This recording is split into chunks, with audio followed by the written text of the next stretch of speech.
اس course سے نکلنے والا ایک نام بڑا مشہور ہوا، اور یہ نام تھا مفتی شمائل عبداللہ ندوی کا۔ حضرت مولانا مفتی یاسر ندیم احمد صاحب الواجدی کی کتاب رسمی اجرا کے موقع پر حضرت والا خطاب فرماتے ہوئے سماعت۔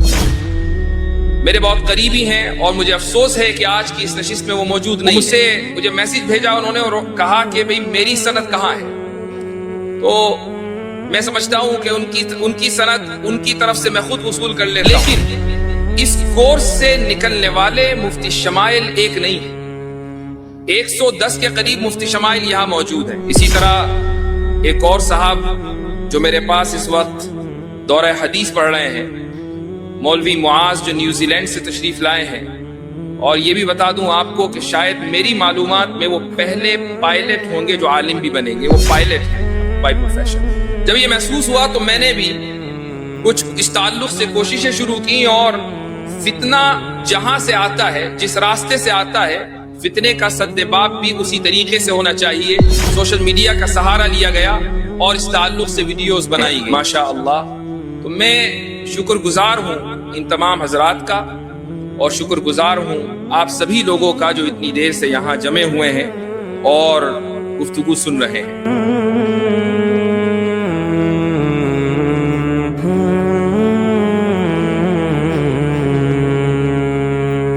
اللہ الرحمن الرحیم، الحمد للہ رب العالمین، والصلاة والسلام على سید الانبیاء والمرسلین وعلى آلہ وصحبہ اجمعین، اما بعد، فقد قال اللہ تعالی فی کلامہ المجید: افرأیت من اتخذ الہہ ہواہ۔ حضرات علماء کرام، آج کی اس خوبصورت مجلس کے سرپرست اور اسی طریقے سے اس خوبصورت محفل کے صدر دارالعلوم دیوبند اور دارالعلوم وقف دیوبند کے اساتذہ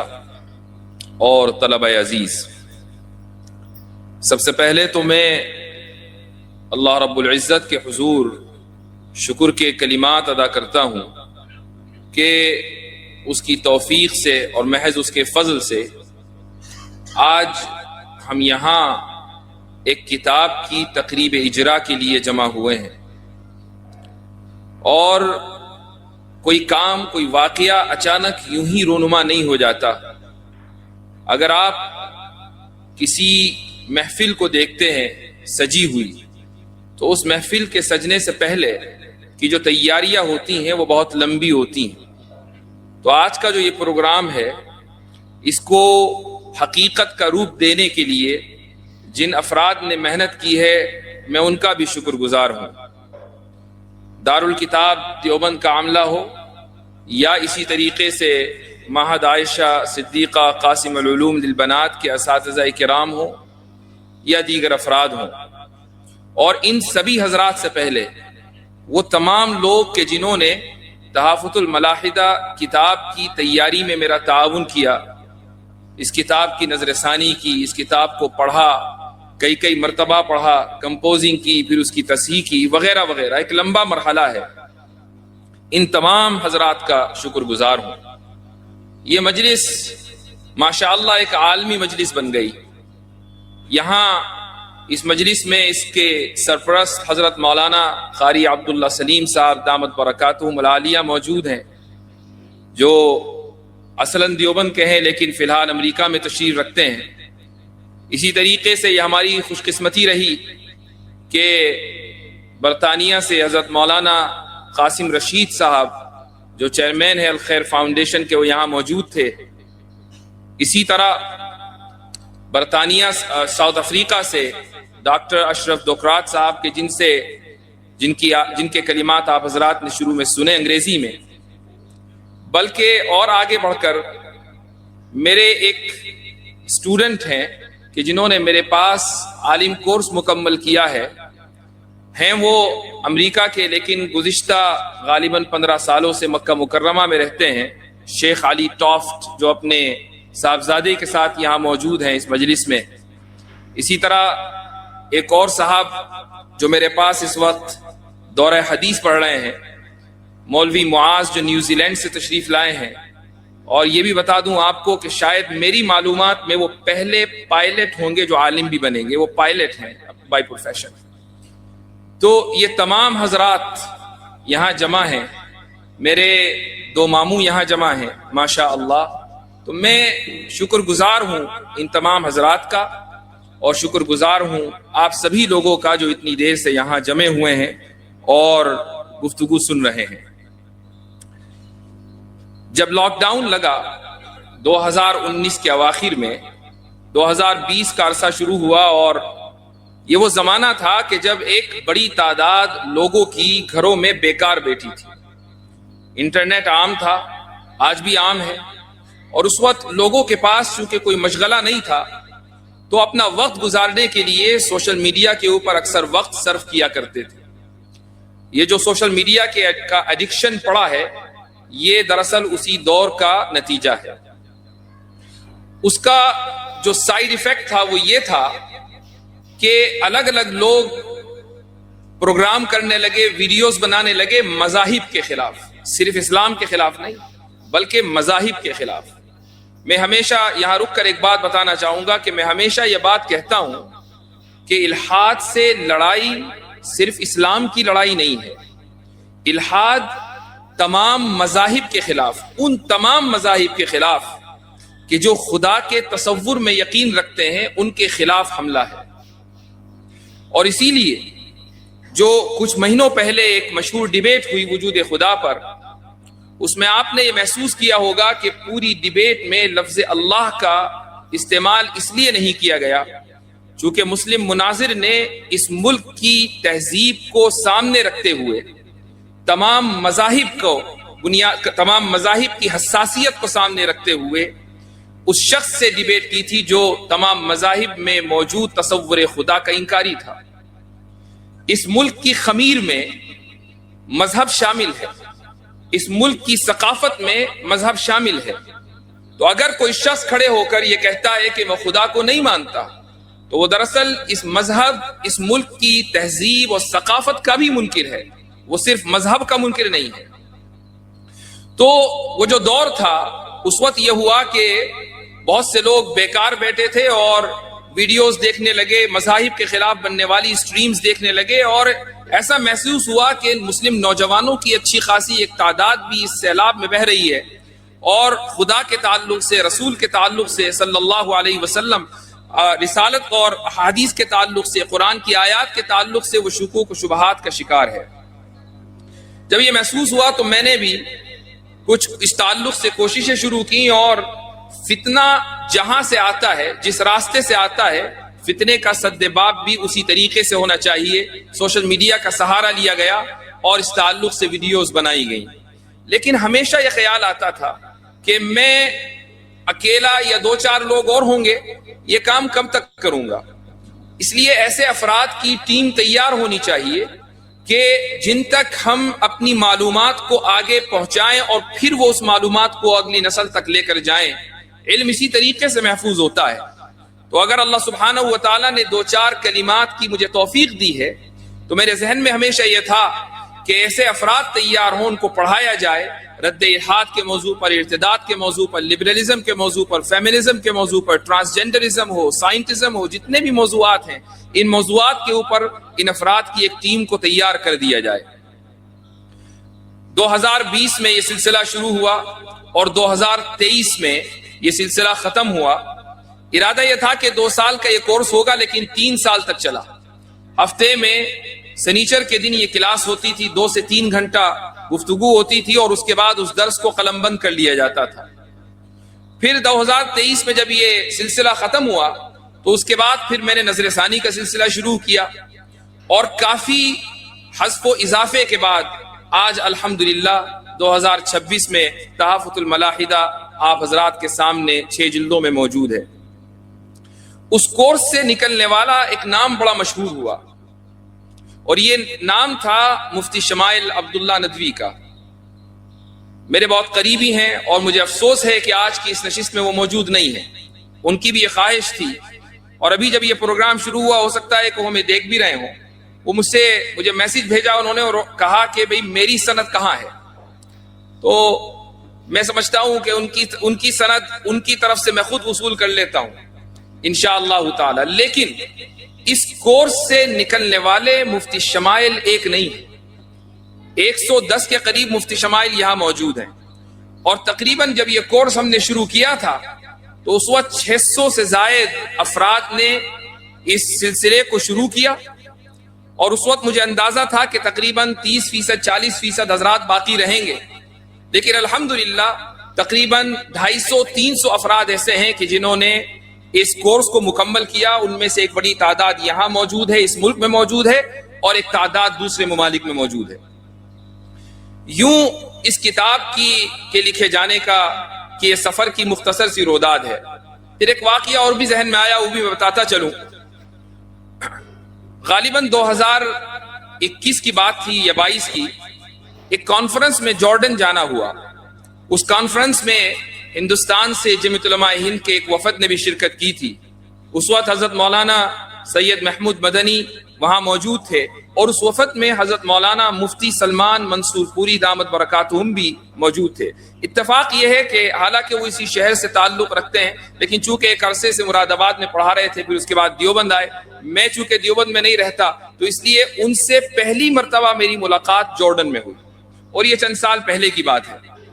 تو انہوں نے کچھ حوصلہ افزائی کے کلمات کہے. وہ جگہ بھی مجھے یاد ہے، جارڈن کے امیر غازی کے گھر پہ دعوت تھی اور وہاں ہم لوگ بیٹھے ہوئے تھے. تو انہوں نے مجھ سے کچھ حوصلہ افزائی کے کلمات کہے، تو میں نے موقع غنیمت جان کر ان سے یہ عرض کیا کہ اس موضوع پر آپ حضرات کو کچھ کتابیں لکھوا کر مدارس کے نصاب میں شامل کرنی چاہیے. مفتی سلمان صاحب نے ایک بات کہی، وہ کہنے لگے کہ ایسے نہیں، کتاب لکھ کر دو. تو میں نے عرض کیا کہ ٹھیک ہے، یہ وعدہ رہا، انشاءاللہ پھر کتاب لکھ کر دیں گے. میں نے جب یہ کتاب مکمل کی تو سب سے پہلے ان کو میسج کیا اور کہا کہ وعدے کے مطابق یہ کتاب مکمل ہو گئی ہے، اب آپ اس کی تقریب اجرا میں ضرور تشریف لائیں. لیکن مفتی صاحب چونکہ پہلے سے کہیں اور تاریخ دے چکے تھے تو یہ میرے لیے افسوس کا مقام ہے اور یہ ہماری محرومی ہے کہ وہ یہاں تشریف نہ لا سکے. لیکن یہ ترغیبی کلمات تھے، یہ حوصلہ افزائی کے کلمات تھے کہ جن کی وجہ سے ایک انسان کو حوصلہ ملتا ہے چھوٹے موٹے یا بڑے کام کرنے کا. تو اللہ تعالیٰ نے ان تمام حضرات کو سبب بنایا تحافظ الملاحدہ کتاب کے معرض وجود میں آنے کا. جہاں تک اس کتاب کی وجہ تسمیہ کا تعلق ہے، کئی لوگوں نے مجھ سے یہ سوال کیا کہ کتاب اردو میں ہے، نام آپ نے عربی میں وہ بھی اتنا ثقیل رکھا ہے، تحافظ الملاحدہ آخر کیا وجہ ہے؟ اس کی وجہ یہ ہے کہ آج سے 1000 سال پہلے تقریباً امام غزالی رحمۃ اللہ علیہ نے ایک معرکۃ الآراء کام کیا تھا، ایک عظیم الشان کارنامہ انہوں نے انجام دیا. وہ کارنامہ یہ تھا کہ انہوں نے فلاسفہ کے اصولوں کو اس طریقے سے رد کیا کہ ان کی بات میں کہیں بھی معذرت خواہی کا رویہ نہیں تھا. وہ بڑے ہی زبردست انداز سے فلاسفہ کے اوپر حملہ آور ہوئے اور ان کے اصولوں کو انہوں نے تہس نہس کر دیا.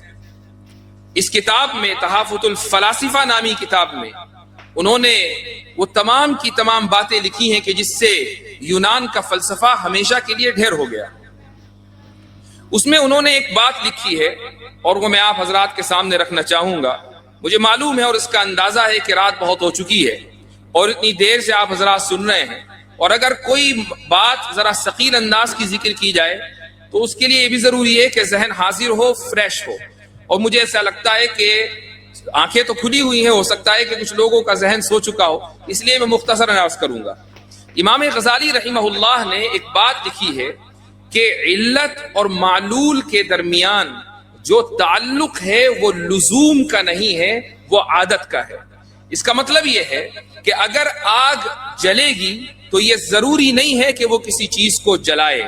یہ بھی ممکن ہے کہ آگ جلے اور اس کے باوجود بھی جو چیز اس کے اوپر رکھی ہے وہ نہ جل سکے. مثلا حضرت ابراہیم علیہ السلام کو آگ میں ڈالا گیا، آگ موجود تھی لیکن حضرت ابراہیم علیہ السلام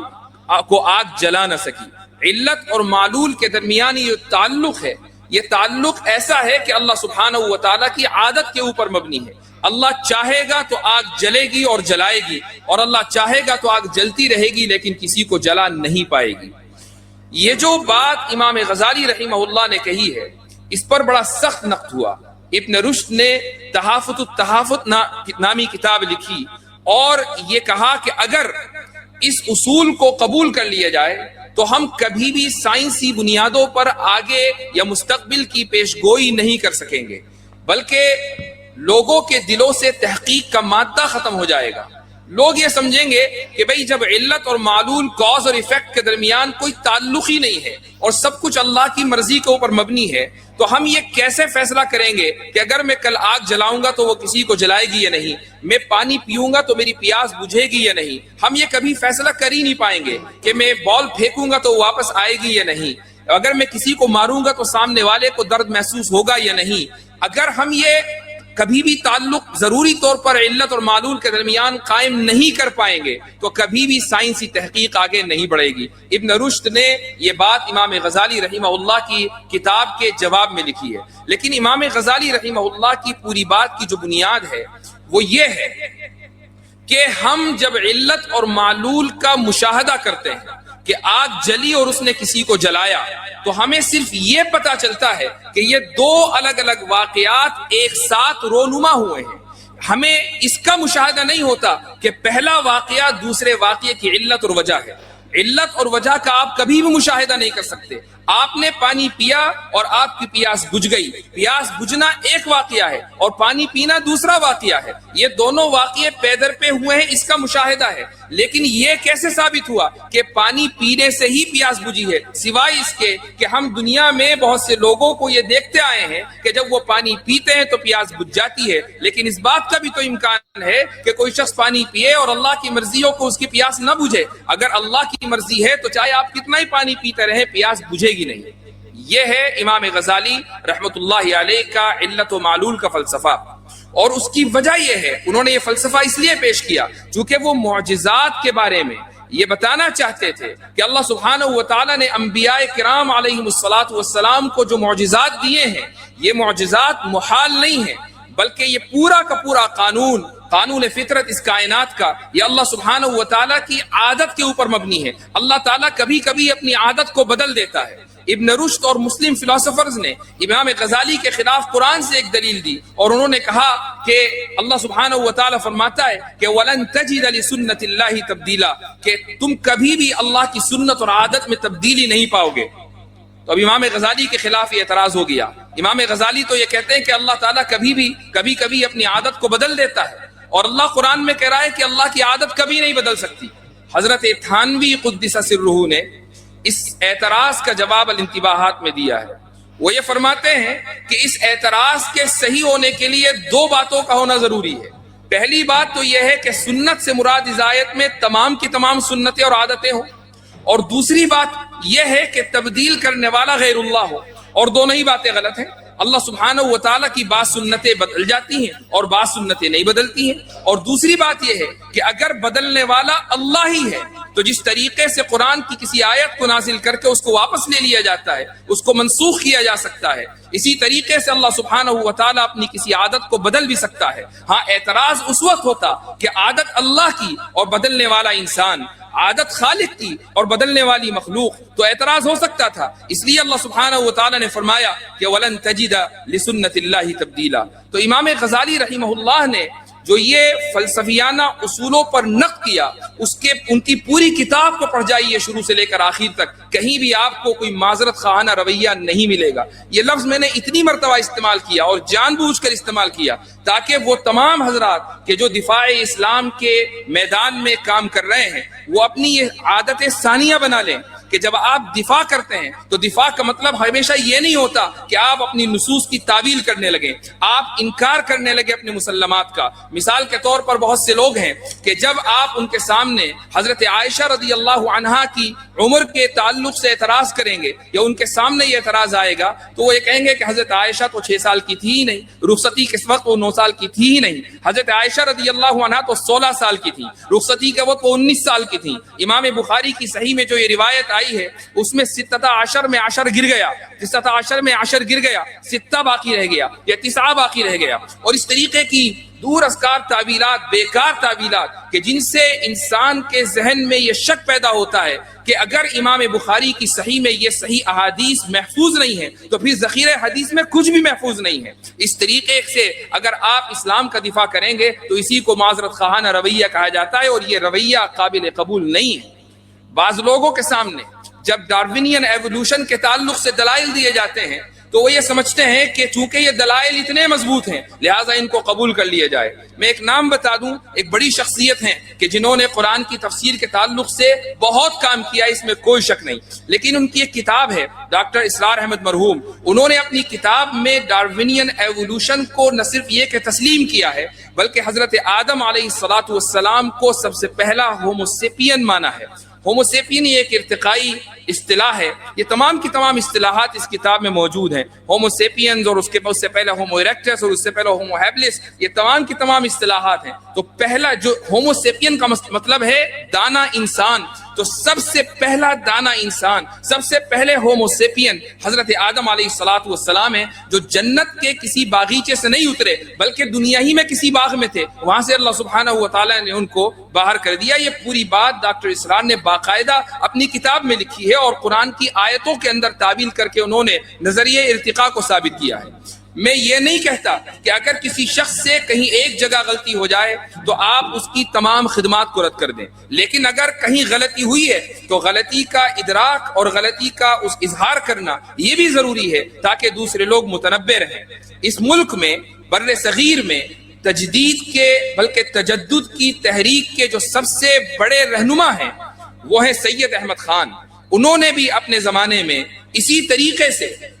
یہی رویہ اختیار کیا معذرت خواہی کا کہ ان کے سامنے جنت اور جہنم کے مسائل آئے تو جنت کو انہوں نے اچھی کیفیت اور جہنم کو انہوں نے بری کیفیت سے تعبیر کر دیا، ملائکہ کا انہوں نے انکار کر دیا وغیرہ وغیرہ۔ یہ بات میں نے اس لیے کہی چونکہ اگر ایک آدمی کی ایک میدان میں خدمات ہیں تو اس کا مطلب یہ نہیں ہے کہ وہ تمام کی تمام غلطیوں سے بری ہے۔ ایک آدمی نے اگر کسی ایک خاص میدان میں امت کے اوپر اور ملت کے اوپر احسان کیا ہے تو اس کا مطلب یہ نہیں ہے کہ آنکھ بند کر کے ہم اس کی تفسیر بھی قبول کریں گے اور اس کے فقہی مسائل بھی قبول کریں گے اور اس کے فتاوی بھی قبول کریں گے، ایسا نہیں ہے۔ اس کا احسان اپنی جگہ، لیکن جب بات قرآن کی آئے گی اور جب بات قرآن کی تعبیرات کی آئے گی، جب بات مسلمات کی آئے گی، اصولوں کی آئے گی، عقائد کی آئے گی، تو پھر بات رسول اکرم صلی اللہ علیہ وسلم سے چلے گی، صحابہ تک آئے گی، تابعین سے آئے گی، تبع تابعین سے آئے گی، محدثین اور ائمہ کی بات چلے گی، پھر تجدد پسندوں کی بات نہیں چلے گی۔ اور ایسے حضرات کی ان تجدد پسندانہ عزائم کا اظہار بھی کیا جائے گا، پھر کسی کو برا لگے یا اچھا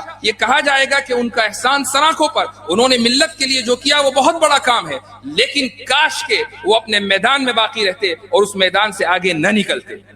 اگر آج ہم امام غزالی کے اوپر نقد دیکھ سکتے ہیں، ابن رشد پر تنقید کر سکتے ہیں، بڑے بڑے ابن سینا کے اوپر تنقید کر سکتے ہیں اور بڑے بڑے فلاسفر کے اوپر تنقید کر سکتے ہیں، تو پھر آج کے دور کے متجددین پر تنقید کیوں نہیں کی جا سکتی؟ یہ بات اس لیے کہہ رہا ہوں چونکہ الحاد کے ڈانڈے تجدد سے ملتے ہیں۔ ایک آدمی اگر تجدد پسندی کا شکار ہو جاتا ہے، وہ مسلمات کا انکار کرنے لگتا ہے، اگر ایک شخص احادیث کے تعلق سے شکوک و شبہات کے رویے کا شکار ہو جاتا ہے تو الحاد کا راستہ اس کے لیے بالکل صاف ہو جاتا ہے۔ ایسے لوگ کہ جنہوں نے حدیثوں کا انکار کیا، کہ جنہوں نے سلف سے اعتماد ختم کر دیا، ایسے لوگ کہ جنہوں نے سلف کی بیان کردہ تفسیر کو درکنار کر دیا، ایسے لوگ کہ جنہوں نے اپنے آپ کو روایت سے منقطع کر لیا، ایسے لوگوں کی ایک بڑی تعداد آخرکار ملحد بنی ہے۔ آج کا یہ موضوع کتاب کا چونکہ موضوع رد الحاد ہے، اس لیے ان اسباب کا ذکر کرنا بھی ضروری تھا کہ جن کی وجہ سے ایک انسان بڑی تیزی کے ساتھ ملحد بن جاتا ہے۔ آخر میں بات کو مختصر کرتے ہوئے میں ایک دو باتیں اور عرض کرنا چاہوں گا، اور یہ ارباب مدارس سے ایک گزارش ہے۔ ابھی کچھ دنوں پہلے مکہ مکرمہ میں ایک بڑی شخصیت سے ملاقات ہوئی اور انہوں نے مجھ سے یہ کہا کہ آپ سے ملاقات کا جو مقصد ہے وہ صرف یہ جاننا ہے کہ چونکہ مجھے کسی نے یہ بتایا ہے کہ آپ نصاب تعلیم میں تبدیلی کے خواہاں ہیں، مدارس کے نصاب تعلیم میں تبدیلی کے خواہاں ہیں، تو میں جاننا چاہتا ہوں کہ آپ کا نظریہ کیا ہے۔ میں عام طور سے نصاب تعلیم کے موضوع پر گفتگو نہیں کرتا ہوں، یہ میرا بنیادی موضوع نہیں ہے، اور نہ ہی مجھے اس موضوع پر گفتگو کرنے کا حق ہے، چونکہ میں کوئی مدرسہ نہیں چلاتا۔ لیکن میں نے ان صاحب سے یہ کہا کہ چونکہ آپ نے مجھ سے یہ سوال کیا ہے تو میں یہ ضرور کہوں گا کہ میں مدارس کے نصاب میں تبدیلی یعنی موجودہ کتابوں کو بدلنے کا حقدار نہیں ہوں، روادار نہیں ہوں، بلکہ میں چاہتا ہوں کہ ان کتابوں کو اپنی جگہ رکھ کر نئی کتابوں کا، مزید کتابوں کا اضافہ کیا جائے، اور یہ کتابیں وہ ہوں کہ جن کو ہمارے اسلاف نے پڑھا تھا۔ ہم جب یہ کہتے ہیں کہ درس نظامی سے حضرت نانوتوی نکلے، درس نظامی سے حضرت تھانوی نکلے، درس نظامی سے حضرت مدنی نکلے، درس نظامی سے علامہ کشمیری نکلے، تو بھائی وہ درس نظامی کون سا درس نظامی تھا کہ جن سے یہ اکابر نکلے؟ کیا وہی درس نظامی ہم اور آپ پڑھتے ہیں، یا اس میں اتنی تبدیلی ہو چکی ہے کہ وہ اتنا لائٹ ورژن اس کا بن چکا؟ وہ تو پرو میکس تھا، وہ پرو میکس تھا جس کو یہ حضرات پڑھ رہے تھے۔ ہم جس درس نظامی کو پڑھتے ہیں وہ بہت لائٹ ورژن ہے۔ یہی وجہ ہے کہ نہ آج ہمیں حضرت تھانوی نظر آتے، نہ حضرت مدنی نظر آتے، نہ ہماری صفوں میں ہمیں ایسا کوئی لگتا کہ آگے چل کر وہ علامہ کشمیری بن جائے گا۔ دعا ہے کہ اللہ سبحانہ و تعالیٰ اسی مجمع سے ایسے افراد کھڑے کر دے، لیکن اسباب کے درجے میں ہمیں نصاب میں ان کتابوں کو واپس لانا ہوگا کہ جن کو مشکل سمجھ کر ہم نے دیس نکالا دیا ہے۔ تو پہلی گزارش تو ارباب مدارس کی خدمت میں یہ ہے، اور دوسری گزارش یہ ہے کہ جیسے پڑوسی ملک میں اور دنیا کے بہت سے ممالک میں مدارس میں یہ رواج رہا ہے اور گزشتہ کئی سالوں سے ہے، بلکہ حضرت مولانا احمد علی لاہوری رحمۃ اللہ علیہ کے زمانے سے، تقسیم ملک سے پہلے سے پاکستان میں لاہور میں یہ طریقہ رہا کہ دیوبند سے، ندوے سے اور دیگر مدارس سے لوگ دورہ حدیث مکمل کر کے لاہور حضرت مولانا احمد علی لاہوری کے پاس جاتے تھے اور دورہ تفسیر کیا کرتے تھے۔ حضرت مولانا ابو الحسن علی ندوی رحمۃ اللہ علیہ وہاں تشریف لے گئے، اور بھی بہت سے بڑے بڑے حضرات وہاں تشریف لے گئے۔ اس ملک میں ابھی بھی یہ رواج ہے کہ مختلف موضوعات پر دورہ کرایا جاتا ہے، کہیں دورہ عقائد ہے تو کہیں دورہ تفسیر ہے تو کہیں دورہ فقہ ہے، وغیرہ وغیرہ۔ اس ملک میں بھی مدارس میں کم سے کم دورہ علم کلام یا دورہ عقائد کا رواج ہونا چاہیے کہ جب امتحان سے تمام طلبہ فارغ ہو جائیں، دورے کے امتحان سے، تو دیوبند جیسی مرکزی جگہ میں یا گجرات میں یا کسی بھی مدرسے میں کہ جہاں گنجائش ہو، وہاں دورہ علم کلام کا انعقاد ہونا چاہیے، اور وہ تمام علماء و فضلاء و طلبہ کہ جن کو اس موضوع سے دلچسپی ہے وہ 10-12 دن 15 دن ایسے علماء کی خدمت میں بیٹھیں، ایسے علماء کی صحبت میں وقت گزاریں کہ جن کی صحبت کے نتیجے میں علم کلام کے بنیادی مسائل سے وہ واقف ہو سکیں۔ اگر یہ سلسلہ یہاں سے شروع ہو جائے گا تو تبھی آپ کو ایسے افراد مہیا ہوں گے کہ جو ملحدین کے سامنے ڈٹ کر کھڑے ہوں گے۔ اگر یہ سلسلہ شروع ہو جائے تبھی آپ کو ایسے افراد مہیا ہوں گے کہ جو نوجوانوں کے شکوک و شبہات کا عقلی انداز میں جواب دے سکیں گے۔ آج کا جو مسئلہ ہے وہ یہ نہیں ہے کہ دنیا میں الحاد بڑی تیزی سے پھیل رہا ہے۔ میں ہمیشہ یہ کہتا ہوں کہ فتنے کو بڑھا چڑھا کر پیش نہ کیا جائے۔ الحاد پھیل رہا ہے، اس میں کوئی شک کی گنجائش نہیں ہے، لیکن الحاد کا سب سے زیادہ نقصان مسلمانوں کو نہیں ہے، الحاد کا سب سے زیادہ نقصان عیسائیوں کو ہے۔ عیسائیوں میں سب سے زیادہ ملحد بنے ہیں، ہمیں مسلمانوں میں اتنے ملحد نہیں ہیں۔ لیکن ہمارا جو سب سے بڑا مسئلہ ہے وہ یہ ہے کہ نوجوان اس وقت سوشل میڈیا کے نتیجے میں، سوشل میڈیا کی بہت سی ویڈیوز کے نتیجے میں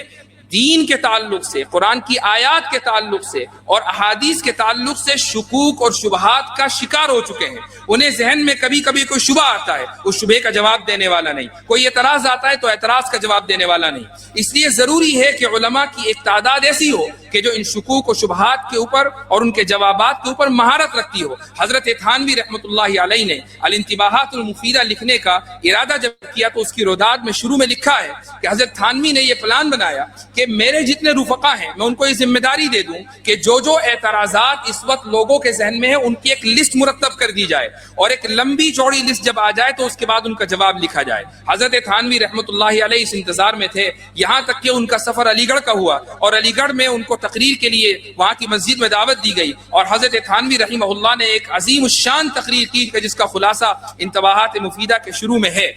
لیکن حضرت نے اس موقع پر یہ ارشاد فرمایا کہ میں اگرچہ اس انتظار میں تھا کہ اعتراضات کی لسٹ آ جائے، لیکن جب وہ آئے گی میں یہ سمجھتا ہوں کہ جتنے بھی اعتراضات فی الحال موجود ہیں انہی کو سامنے رکھ کر اصولی طور پر ان کا جواب دے دیا جائے۔ اس لیے میں نے جب یہ بات انتباہات میں پڑھی اور اس کے بعد پھر تحافظ الملاحدہ کا یہ کورس پڑھانا شروع کیا تو ذہن میں یہ بات آئی اور یہ من جانب اللہ آئی، اور تحدیث من نعمت کے طور پر یہ کہنا چاہوں گا کہ 1835 میں 1935 میں حضرت تھانوی رحمہ اللہ کا یہ سفر ہوا تھا علی گڑھ کا، اور حضرت تھانوی نے کتاب مرتب کر دی، جو بھی اعتراضات اس وقت موجود تھے وہ سامنے آ گئے، لیکن اس کے بعد میں یہ دیکھتا ہوں کہ اگر اعتراضات خصوصاً ہمارے حلقے میں ان اعتراضات کا کہ جواب دینے کی کبھی کوشش کی گئی تو انہی اعتراضات پر انحصار کیا گیا جو پہلے سے متداول چلے آ رہے تھے۔ جس لسٹ کی تمنا حضرت تھانوی رحمہ اللہ کے ذہن میں تھی وہ لسٹ کبھی ان کی زندگی میں میسر نہ آ سکی۔ وقت گزرتا گیا، یہاں تک کہ 2026 آ گیا، اور تحافظ الملاحدہ میں آپ کو اعتراضات کی ایک لمبی چوڑی لسٹ مل جائے گی کہ جن کے جوابات دینے کی اس ناچیز نے کوشش کی ہے۔ یہ دراصل اکابر کے علوم کا صدقہ ہے، یہ اللہ تعالیٰ کا فضل ہے کہ وہ جس سے چاہے کام لے لے، ذالک فضل اللہ یؤتیہ من یشاء۔ تو اللہ سبحانہ و تعالیٰ کا یہ فضل اور بے پایہ انعام ہے کہ جو کام ایک عرصے سے رکا ہوا تھا اس میں کچھ حرکت آئی ہے، لیکن جیسا کہ ایک ہمارے استاد نے اس کو ذکر کیا کہ یہ کوئی آخری کام نہیں ہے، کام مکمل نہیں ہوا ہے، ایک راہ ملی ہے مجھے بھی اور آپ کو بھی، اور راہ بڑی طویل ہے۔ اس راہ میں تھوڑے بہت کانٹے تھے، لیکن ہمیں کم سے کم یہ پتا چل گیا ہے کہ ان کانٹوں کی صفائی کیسے کرنی ہے اور اس راستے میں پرعزم اور حوصلہ ہو کر کیسے چلنا ہے۔ مجھے امید ہے کہ میرے تمام درسی ساتھی جو بھی یہاں موجود ہیں، آپ تمام کے تمام میرے درسی ساتھی ہیں۔ یہ الگ بات ہے کہ میں نے کچھ سال پہلے پڑھا ہے، لیکن انہی درسگاہوں سے پڑھا ہے کہ جن درسگاہوں میں آپ پڑھ رہے ہیں یا پڑھ چکے ہیں۔ تو ہم تمام کے تمام لوگ آج یہ تہیہ کر لیں کہ علم عقائد کے میدان میں مہارت حاصل کریں گے، اور نوجوانوں کے ذہنوں میں شکوک و شبہات جو جنم لے رہے ہیں اس کے تعلق سے محنت کریں گے، کوشش کریں گے کہ ہم ان کے ایمان کی، کوشش کریں گے کہ ہم ان کے فکر کی، اور اسی طریقے سے ان کے نظریات اور خیالات کی اسلامی اعتبار سے ہم ان کا تحفظ کر سکیں۔ تو آج کی جو یہ نشست ہے گو کہ ایک کتاب کی تقریب اجرا ہے، لیکن دراصل یہ ایک وعدے کا اعادہ ہے، اور وہ وعدہ یہ ہے کہ جو کام ہمارے اسلاف نے چھوڑا تھا اور اس امید پر چھوڑا تھا کہ آگے آنے والے نسلیں اس کام کو آگے بڑھائیں گی، اور کہیں بیچ میں انقطاع ہو گیا تھا، اس سلسلے کو باقی رکھنا ہے، اس سلسلے کو آگے بڑھانا ہے، اور اس طریقے سے بڑھانا ہے کہ وہ سلسلہ کبھی ٹوٹ نہ پائے۔ اور آخر میں ایک بات اور کہنا چاہوں گا کہ اگرچہ یہ خوشی کا موقع ہے لیکن ساتھ میں ایک افسوس بھی ہے، اور وہ یہ کہ آج کی اس مجلس میں والد صاحب موجود نہیں ہیں، فرحمہ اللہ رحمۃ واسعہ۔ میں آپ حضرات سے گزارش کروں گا کہ یہ دعا کریں کہ اللہ سبحانہ و تعالی اس کتاب کو ان کے لیے صدقہ جاریہ بنائے۔ جزاکم اللہ خیر الجزاء، وآخر دعوانا الحمدللہ رب العالمین۔ ماشاء اللہ، اگر آپ کو یہ بیان پسند آیا ہو تو ایسی مزید ویڈیو دیکھنے کے لیے ہمارے چینل کو سبسکرائب کریں۔ السلام علیکم۔